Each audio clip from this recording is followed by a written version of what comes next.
Hello guys, wave trader ಕನ್ನಡಗೆ ನಿಮ್ಗೆಲ್ರಿಗೂ ಸ್ವಾಗತ. ನನಗೆ ಟೆಲಿಗ್ರಾಮ್ ಅಲ್ಲಿ ಒಬ್ರು ಪಿಂಗ್ ಮಾಡಿ ನೀವು ಚಾರ್ಟ್ ಅಲ್ಲಿ ಲೆವೆಲ್ಸ್ ನ ಹೈಲೈಟ್ ಮಾಡಿದ್ರೆ ನಮಗೆ ತುಂಬಾ ಹೆಲ್ಪ್ ಆಗುತ್ತೆ ಅಂತ ಅಂದಿದ್ರು. ಸೊ ಅದಕ್ಕೋಸ್ಕರ ನೋಡಿ ನಾನು ಈ ತರ ಮೆನ್ಷನ್ ಮಾಡಿದೀನಿ. ಓಕೆ, ನಮ್ಮ ಲೆವೆಲ್ಸ್ ಯಾವ್ಯಾವುದು ಅಂತ. ಸೊ ಐ ಥಿಂಕ್ ಇದು ನಿಮಗೆ ಹೆಲ್ಪ್ ಆಗುತ್ತೆ ಅಂತ ಅನ್ಕೊಂಡಿದೀನಿ. ಬ್ಯಾಂಕ್ ನಿಫ್ಟಿಯಲ್ಲಿ ಕೂಡ ಸೇಮ್ ಇದೇ ತರ ಮಾಡಿದೀನಿ. ಓಕೆ, ಸೊ ಇವತ್ತು ನಾವು ಯಾವ ತರ ಟ್ರೇಡ್ ಮಾಡಬಹುದು ನಿಫ್ಟಿಯಲ್ಲಿ ಅಂತ ನೋಡಿದ್ರೆ ಈ ಒಂದು ಲೆವೆಲ್ ಮತ್ತೆ ಈ ಒಂದು ಲೆವೆಲ್ ನಮಗೆ ತುಂಬಾ ಇಂಪಾರ್ಟೆಂಟ್ ಆಗುತ್ತೆ. ನೋಡಿ, ಇದ್ರ ಒಳಗಡೆನೆ ಓಪನ್ ಆಗಿ ನಮಗೆ ಇಲ್ಲಿ ಬ್ರೇಕ್ಔಟ್ ಕೊಟ್ಟಿದೆ. ಬಟ್ ನಾವು ಇಲ್ಲಿ ಯಾವುದೇ ರೀತಿ ಎಂಟ್ರಿ ತಗೊಳ್ಳೋಗಿಲ್ಲ. ಒಂದು ರಿಟ್ರೇಸ್ಮೆಂಟ್ ಗೆ ನಾವು ವೇಟ್ ಮಾಡಬೇಕು. ರಿಟ್ರೇಸ್ಮೆಂಟ್ ಬಂದು ಮೇಲೆ ಹೋಗೋ ತರ ಸೈನ್ ಕೊಡ್ತು ಅಂದ್ರೆ ಅಪ್ ಟು ಈ ಲೆವೆಲ್ ವರೆಗೂ ಒಂದು ನಾವು ಟಾರ್ಗೆಟ್ ಇಡಬಹುದು. ಹಾಗೆ ಇಲ್ಲಿ ಯಾವ ತರ ಬಿಹೇವ್ ಮಾಡುತ್ತೆ ಅಂತ ನೋಡಬೇಕು. ಏನಾದ್ರೂ ಕೆಳಗಡೆ ಬರುವಂತ ಸೈನ್ ಕೊಡ್ತು ಸ್ವಲ್ಪ ಹೊತ್ತು ಹೋಲ್ಡ್ ಮಾಡಿ ಅಂದ್ರೆ ಇದೇ ನಮ್ಮ ಟಾರ್ಗೆಟ್ ಆಗಿರುತ್ತೆ. ಸೊ ಸೇಮ್ ನಾನು ಡೈಲಿ ಹೇಳೋ ತರ ಬೈ ಚಾನ್ಸ್ ಏನಾದ್ರೂ ಈ ಒಂದು ರೆಡ್ ಝೋನ್ ನ ಬ್ರೇಕ್ಔಟ್ ಮಾಡ್ತು ಅಂದ್ರೆ ಒಂದು ರಿಟ್ರೇಸ್ಮೆಂಟ್ ಗೆ ವೇಟ್ ಮಾಡಿ ಮೇಲೆ ಹೋಗುವಂತ ಸೈನ್ ಕೊಡ್ತು ಅಂದ್ರೆ ಅಪ್ ಟು ನಾವು 22,950 ವರೆಗೂ ಒಂದು ಟಾರ್ಗೆಟ್ ಇಟ್ಟು ಟ್ರೇಡ್ ಮಾಡಬಹುದು. ಓಕೆ, ಮೆನ್ಷನ್ ಮಾಡ್ಬಿಡ್ತೀನಿ ನಾನು 22,950.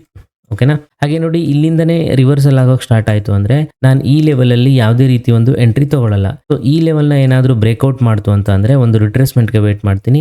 ಅಪ್ ಟು ಇಲ್ಲಿವರೆಗೂ ಒಂದು ಟಾರ್ಗೆಟ್ ಇಡ್ತೀನಿ ಕೆಳಗಡೆ ಬರುವಂತ ಸೈನ್ ಕೊಟ್ರೆ. ಓಕೆನಾ. ಹಾಗೆ ಈ ಒಂದು ಗ್ರೀನ್ ಝೋನ್ ಏನಿದೆಯಲ್ವಾ, ಇಲ್ಲೂ ಕೂಡ ನಾನು ಸ್ವಲ್ಪ ಹೊತ್ತು ಹೋಲ್ಡ್ ಮಾಡಿ ಮೇಲೆ ಹೋಗುವಂತ ಸೈನ್ ಕೊಡ್ತು ಅಂದ್ರೆ ನೆಕ್ಸ್ಟ್ ಅಗೇನ್ ಈ ಲೆವೆಲ್ ಗೆ ಟಾರ್ಗೆಟ್ ಇಡ್ತೀನಿ. ಬೈ ಚಾನ್ಸ್ ಈ ಗ್ರೀನ್ ಝೋನ್ ಬ್ರೇಕ್ ಮಾಡ್ತು ಅಂತ ಅಂದ್ರೆ ಒಂದು ರಿಟ್ರೇಸ್ಮೆಂಟ್ ಗೆ ವೇಟ್ ಮಾಡ್ತೀನಿ. ಅಪ್ ಟು 22,580 ವರೆಗೂ ಒಂದು ಟಾರ್ಗೆಟ್ ಇಟ್ಟು ಇವತ್ತು ನಾನು ಟ್ರೇಡ್ ಮಾಡ್ತೀನಿ. ಸೊ ಇದು ನಿಫ್ಟಿಯಲ್ಲಿ ಆಯ್ತು. ಈಗ ನಾವು ಬ್ಯಾಂಕ್ ನಿಫ್ಟಿಯಲ್ಲಿ ನೋಡೋದಾದ್ರೆ ನಿಫ್ಟಿಯಲ್ಲಿ ಮೆನ್ಷನ್ ಮಾಡಿರೋ ತರನೇ ನಾನು ಇಲ್ಲೂ ಕೂಡ ಲೆವೆಲ್ ನ ಮೆನ್ಷನ್ ಮಾಡಿದೀನಿ. ಐ ಥಿಂಕ್ ನಿಮ್ಗೆ ಹೆಲ್ಪ್ ಆಗುತ್ತೆ ಅಂತ ಅನ್ಕೊಂಡಿದೀನಿ. ಓಕೆನಾ. ನಿಮ್ ಚಾರ್ಟ್ ಅಲ್ಲಿ ಕೂಡ ಇದೇ ತರ ನೀವು ಲೆವೆಲ್ ನ ಡ್ರಾ ಮಾಡ್ಕೋಬಹುದು. ಈಗ ನಮಗೆ ಬ್ಯಾಂಕ್ ನಿಫ್ಟಿಯಲ್ಲಿ ಈ ಮಿಡಲ್ ಝೋನ್ ನಮಗೆ ತುಂಬಾ ಇಂಪಾರ್ಟೆಂಟ್ ಆಗುತ್ತೆ. ಎಕ್ಸಾಕ್ಟ್ ಆಗಿ ನೋಡಿ, ಇಲ್ಲೇ ಒಂದು ರೆಸಿಸ್ಟೆನ್ಸ್ ತಗೊಂತ ಇದೆ. ಇವತ್ತು ನಾವು ಯಾವ ತರ ಟ್ರೇಡ್ ಪ್ಲಾನ್ ಮಾಡಬಹುದು ಅಂತ ನೋಡೋದಾದ್ರೆ ಇದನ್ನೇನಾದ್ರೂ ವಿತ್ ಮೊಮೆಂಟಮ್ ಅಲ್ಲಿ ಬ್ರೇಕ್ಔಟ್ ಕೊಟ್ಟು ಒಂದು ರಿಟ್ರೇಸ್ಮೆಂಟ್ ಗೆ ವೇಟ್ ಮಾಡ್ತೀನಿ. ಸೊ ಇಲ್ಲೇನಾದ್ರೂ ಮೇಲೆ ಹೋಗುವಂತ ಸೈನ್ ಕೊಡ್ತು ಅಂದ್ರೆ ಅಪ್ ಟು ಇಲ್ಲಿವರೆಗೂ ಒಂದು ಟಾರ್ಗೆಟ್ ಇಟ್ಟು ನಾನು ಟ್ರೇಡ್ ಮಾಡ್ತೀನಿ. ಹಾಗೆ ನಮಗೆ ಈ ರೆಡ್ ಝೋನ್ ತುಂಬಾ ಇಂಪಾರ್ಟೆಂಟ್ ಆಗುತ್ತೆ. ಇಲ್ಲಿ ಯಾವ ತರ ಒಂದು ಬಿಹೇವ್ ಮಾಡುತ್ತೆ ಅಂತ ನೋಡಬೇಕು. ಏನಾದ್ರೂ ಸ್ವಲ್ಪ ಹೊತ್ತು ಸೈಡ್ ವೇಸ್ ಕೊಟ್ಟು ಒಂದೇ ಕೆಳಗಡೆ ಬರೋಕ್ ಸ್ಟಾರ್ಟ್ ಮಾಡಿದ್ರೆ ಕೆಳಗಡೆ ಅಪ್ ಟು ಈ ಲೆವೆಲ್ ವರೆಗೂ ಟಾರ್ಗೆಟ್ ಇಟ್ಟು ಟ್ರೇಡ್ ಮಾಡ್ತೀನಿ. ಬೈ ಚಾನ್ಸ್ ಏನಾದ್ರೂ ಇಲ್ಲಿಂದ ಬ್ರೇಕ್ಔಟ್ ಕೊಡ್ತು ಅಂತ ಅಂದ್ಕೊಳ್ಳಿ, ನಾನು ಒಂದು ರಿಟ್ರೇಸ್ಮೆಂಟ್ ಗೆ ವೇಟ್ ಮಾಡ್ತೀನಿ.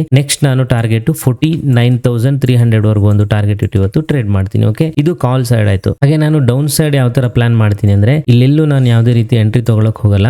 ಈ ಒಂದು ಝೋನ್ ನ ನನಗೆ ಬ್ರೇಕ್ಔಟ್ ಮಾಡ್ತು ಅಂದ್ರೆ ಒಂದು ರಿಟ್ರೇಸ್ಮೆಂಟ್ ಗೆ ವೇಟ್ ಮಾಡ್ತೀನಿ. ಅಪ್ ಟು ಈ ಲೆವೆಲ್ ವರೆಗೂ ಒಂದು ಟಾರ್ಗೆಟ್ ಇಟ್ಟು ಟ್ರೇಡ್ ಮಾಡ್ತೀನಿ. ಹಾಗೆ ಈ ಗ್ರೀನ್ ಝೋನ್ ಕೂಡ ನಮಗೆ ತುಂಬಾ ಇಂಪಾರ್ಟೆಂಟ್ ಆಗುತ್ತೆ. ಇಲ್ಲಿ ಯಾವ ತರ ಬಿಹೇವ್ ಮಾಡುತ್ತೆ ಅಂತ ನೋಡಬೇಕು. ಬೈ ಚಾನ್ಸ್ ಏನಾದ್ರೂ ಇಲ್ಲಿಂದನೇ ಒಂದು ರಿವರ್ಸಲ್ ಆಗುತ್ತೆ ಅಂತ ಅಂದ್ರೆ ನಾನು ಈ ಲೆವೆಲ್ ವರೆಗೂ ಒಂದು ಟಾರ್ಗೆಟ್ ಇಡ್ತೀನಿ. ಅಥವಾ ಇಲ್ಲಿಂದನೇ ಒಂದು ಬ್ರೇಕ್ಔಟ್ ಕೊಡ್ತು ಅಂತ ಇಟ್ಕೊಳ್ಳಿ, ನೆಕ್ಸ್ಟ್ ಕೆಳಗಡೆ ಒಂದು ದೊಡ್ಡ ಫಾಲ್ ಆಗುವಂತ ಚಾನ್ಸಸ್ ಇರುತ್ತೆ. ಅಪ್ ಟು 48,300 ವರೆಗೂ ಒಂದು ನನ್ನ ಟಾರ್ಗೆಟ್ ಇಟ್ಟು ಟ್ರೇಡ್ ಮಾಡ್ತೀನಿ. ಓಕೆನಾ. ಬ್ಯಾಂಕ್ ನಿಫ್ಟಿಯಲ್ಲಿ ಇದು ಇವತ್ತಿನ ನಮ್ಮ ನಿಫ್ಟಿ ಮತ್ತೆ bank Nifty live market analysis ಆಗಿತ್ತು. ಹಾಗೆ ನಾನು ಡೈಲಿ ಹೇಳೋ ತರನೇ ಯಾರ್ಯಾರು ಆಪ್ಷನ್ ಟ್ರೇಡಿಂಗ್ ಅಲ್ಲಿ ಹೊಸಬ್ರು ದಯವಿಟ್ಟು ನೀವು ಈ ಟೈಮ್ ಅಲ್ಲಿ ಟ್ರೇಡ್ ಮಾಡದೇ ಇದ್ರೆ ಒಳ್ಳೇದು. ಹಾಗೆ ಮಾಡೋದನ್ನು ಸ್ಟಾಪ್ ಲಾಸ್ ಇಟ್ಟು ಟ್ರೇಡ್ ಮಾಡಿ. ಜೊತೆಲಿ ನೀವು ಹೆಡ್ಜಿಂಗ್ ಮಾಡಿ ಟ್ರೇಡ್ ಮಾಡಿದ್ರೆ ಈ ಟೈಮ್ ಅಲ್ಲಿ ತುಂಬಾ ಒಳ್ಳೇದು. ನಿಮ್ಮ ಒಂದು ರಿಸ್ಕ್ ನ ನೀವು ಮಿನಿಮಮ್ ಮಾಡ್ಕೋಬಹುದು. ಓಕೆನಾ. ಹಾಗೆ ನಾನು ಇಲ್ಲಿ ನೋಡಿ ಏನ್ ಲೆವೆಲ್ಸ್ ಕೊಟ್ಟಿದ್ದೀನಲ್ವಾ, ಇದು ಒಂದು ಜಸ್ಟ್ ಎಜುಕೇಶನಲ್ ಪರ್ಪಸ್ ಗೋಸ್ಕರ ನಾನು ಶೇರ್ ಮಾಡ್ತಾ ಇರೋದು. ಯಾರು ಇದನ್ನ ಅಡ್ವೈಸ್ ಅಂತ ಅನ್ಕೋಬೇಡಿ. ಓಕೆ. ಹಾಗೆ ಇಲ್ಲಿಗೆ ನಾನು ಈ ವಿಡಿಯೋನ ಮುಗಿಸ್ತಾ ಇದ್ದೀನಿ. ಈ ವಿಡಿಯೋ ನಿಮ್ಗೆ ಇಷ್ಟ ಆಯ್ತು ಅಂದ್ರೆ ದಯವಿಟ್ಟು ಲೈಕ್ ಮಾಡಿ. ಹಾಗೆ ಇನ್ನು ಯಾರು ಸಬ್ಸ್ಕ್ರೈಬ್ ಮಾಡಿಲ್ಲ ಅಂದ್ರೆ ದಯವಿಟ್ಟು ಸಬ್ಸ್ಕ್ರೈಬ್ ಮಾಡ್ಕೊಳ್ಳಿ. ಜೊತೆಲಿ ಬೆಲ್ ಐಕಾನ್ ಕೂಡ ಪ್ರೆಸ್ ಮಾಡ್ಕೊಳ್ಳಿ. ನಮ್ಮ ಟೆಲಿಗ್ರಾಮ್ ಲಿಂಕ್ ಕೂಡ ಡಿಸ್ಕ್ರಿಪ್ಷನ್ ಅಲ್ಲಿ ಇದೆ. ಸೊ ಅದನ್ನು ಕೂಡ ನೀವು ಜಾಯ್ನ್ ಆಗಬಹುದು. ನಮ್ಮ ಲೈವ್ ಮಾರ್ಕೆಟ್ ಅಪ್ಡೇಟ್ಸ್ ನಿಮಗೆ ಅದರಲ್ಲಿ ಬರ್ತಾ ಹೋಗುತ್ತೆ. Okay, thank you very much guys.